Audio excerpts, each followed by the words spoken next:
The Firefly Funhouse has always been a safe place for Bray Wyatt and all of his Firefly Funhouse friends.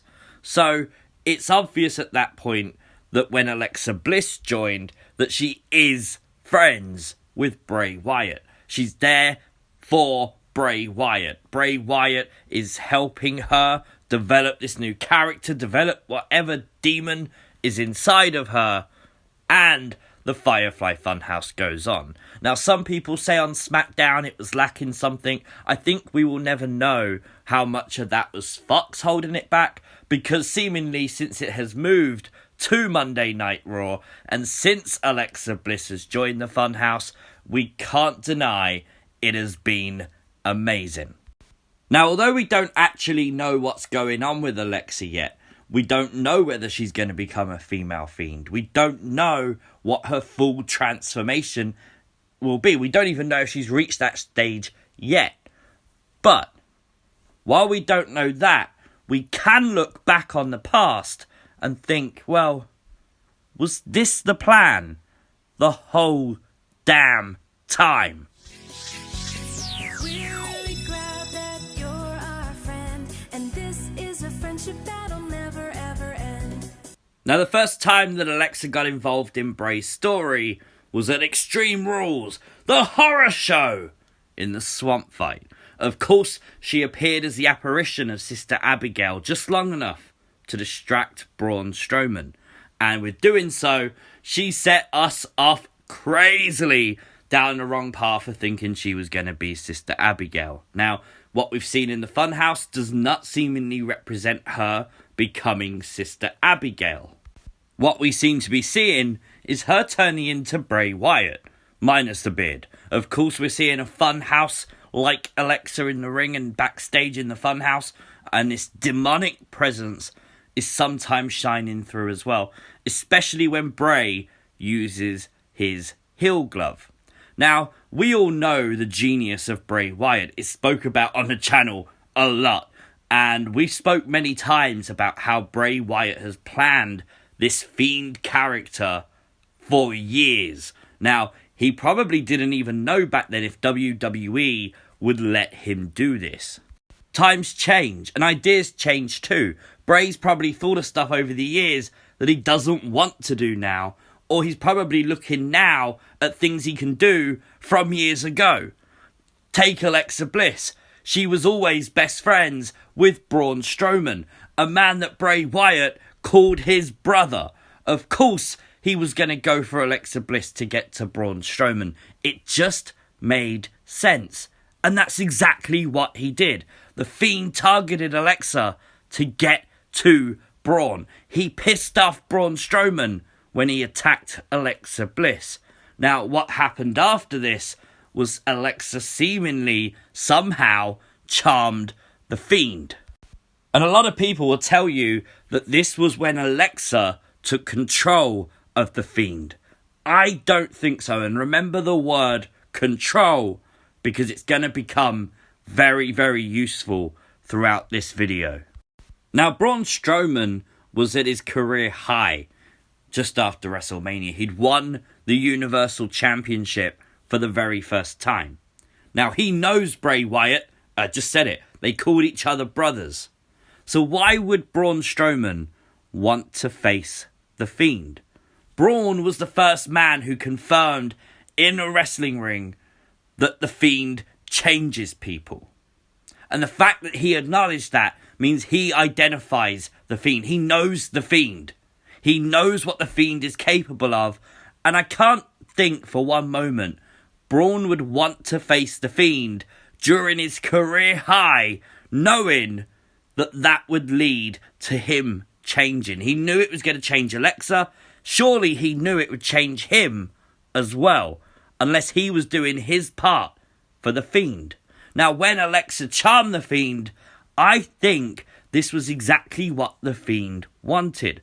I think the Fiend wanted someone to let him in. And this time, he didn't have to put his fingers down the throat. She was willing to do it. She was willing to do it out of fear. And now what we're seeing is this transformation of Alexa letting him in, becoming a Fiend-like character. That's my best guess anyway. So why would Braun Strowman not help his best friend? Knowing what she was going through, knowing the past they had together, why would he not help her unless he knew that this had to happen? This was part of destiny. It was always meant to be.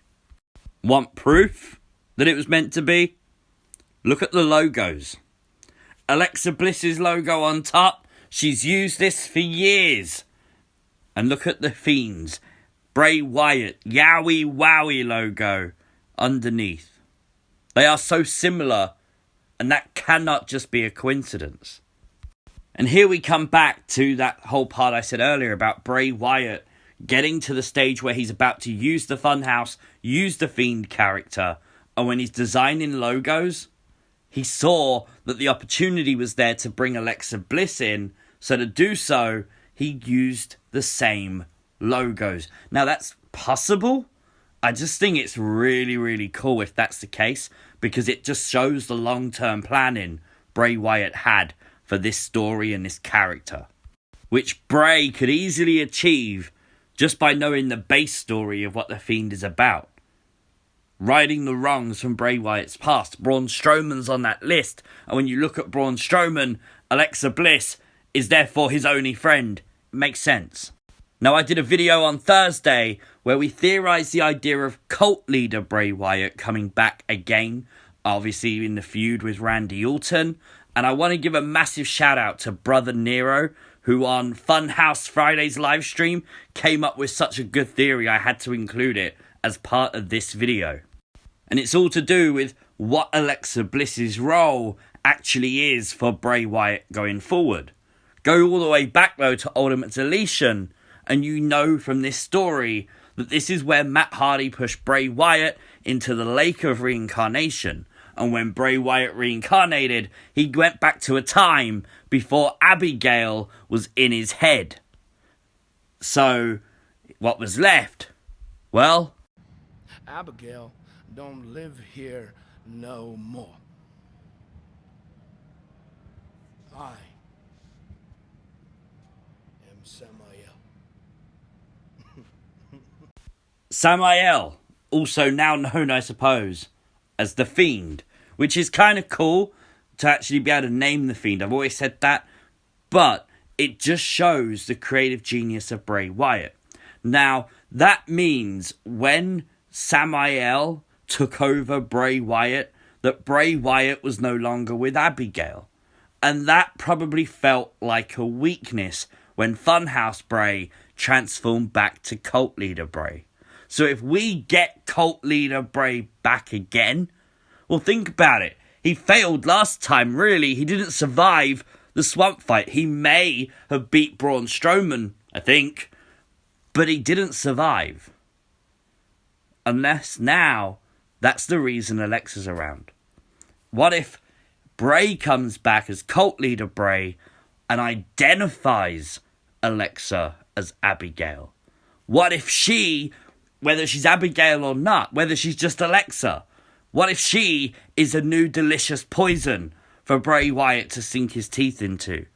It kind of makes sense. And it all goes back to that control word. And what we saw on Raw this past week was Bray whispering into Alexa's ear. Now, we hadn't seen this before. When we see Bray hold up the hurt and heal gloves, he's told us he's letting fate decide. Fate is talking to him. Does Alexa right there in this image, for this precise moment, does she think fate is talking in her ear? Because it's actually Bray Wyatt. You can see she's got her eyes closed. She thinks it's the heel glove talking to her, but it's not. It's Bray, the cult leader, the puppet master, the guy in charge of the Firefly Funhouse. And maybe that's why Abby the Witch seemingly doesn't like Alexa.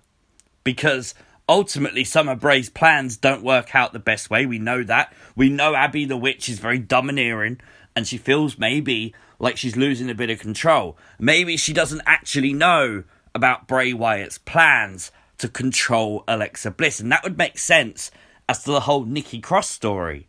What better way to prove your worth to someone like Bray Wyatt than to destroy your own friend?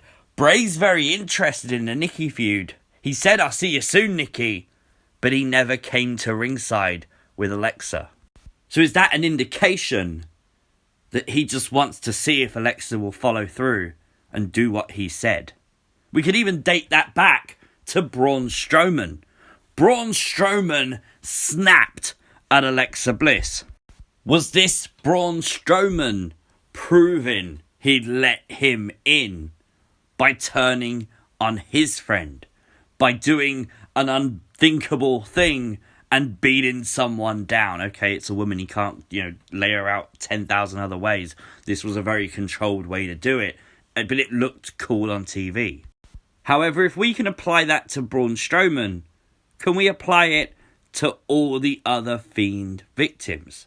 Can we apply it to Kevin Owens? Can we find a moment where Kevin Owens attacks someone so brutally? Can we find the moment Finn Balor turned heel and actually shocked the world? Or how about the moment that Seth Rollins took another man's eyeball and popped it out of the damn eye socket? It happened.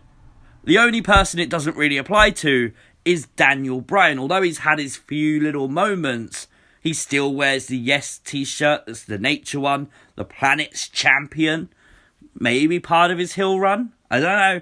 It's the only person I can't pinpoint it for yet. But maybe those moments are what let the Fiend know that he changed them. Now, just a reminder, tomorrow night's Monday Night Raw, we'll see a moment of bliss with Randy Orton. Of course, Alexa Bliss presents that talk show. I think Randy Orton's an absolute lunatic for even considering showing up, especially after how scared he was last week when The Fiend showed up during his match with AJ Styles. I cannot wait. I don't think it will be cancelled this time. I think WWE are running with the whole story with Bray and Orton, so expect to see that play out. I cannot wait to see what Alexa has to say, what Orton has to say, and also, if we get a Funhouse, you guys know where to come for things you might have missed following Raw. The video will be up if there is a Funhouse episode. Of course, let me know your thoughts on this theory and Bray Wyatt controlling everything in the comments section down below. Like the video if you are new to the channel. Hit the subscribe button. Make sure you follow me on Twitter and on Instagram at CWrestlingUK. I will see you as always next time. Peace!